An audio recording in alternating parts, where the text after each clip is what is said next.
If you ever wanted a textbook example of progress at any cost, look no further than the 1955 large-scale trials of the oral contraceptive in Puerto Rico, spearheaded by Gregory, Pincus, and John Rock. They needed quick human data, and Puerto Rico offered dense clinics, supportive officials, and a population that mainland researchers found convenient, which translated from polite mid-century language meant easy to use as test subjects, without the fuss of thorough consent.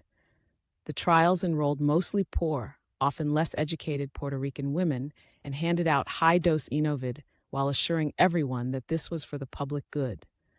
The phrase, informed consent, was applied somewhere between wishful thinking and bureaucratic checkboxing. So many participants didn't fully understand the risks, nor were the risks fully known by the researchers themselves.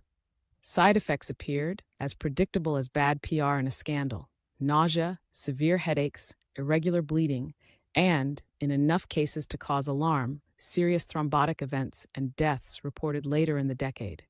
Rather than prompt a halt and full investigation, these outcomes were downplayed, rationalized, or shuffled into the background while the push for approval continued at full speed.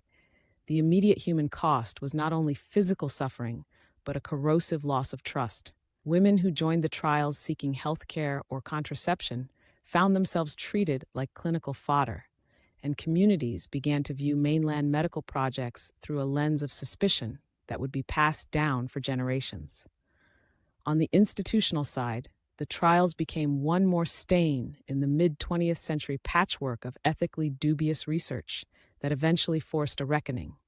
The outrage and reflection that followed, not instantaneous but cumulative, fed into the later establishment of stricter oversight, clearer consent standards, and the institutional review boards we now depend on, sometimes imperfectly.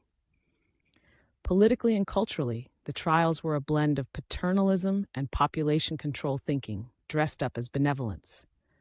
Puerto Rico's economic and colonial position made it a target for interventions aimed at reducing birth rates, and the pill's rollout entwined reproductive autonomy rhetoric with practices that resembled coercion for some segments of the population. The long-term public health fallout was a double-edged sword.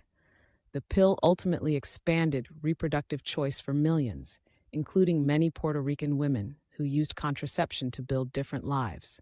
But that silver lining came tethered to a legacy of exploitation.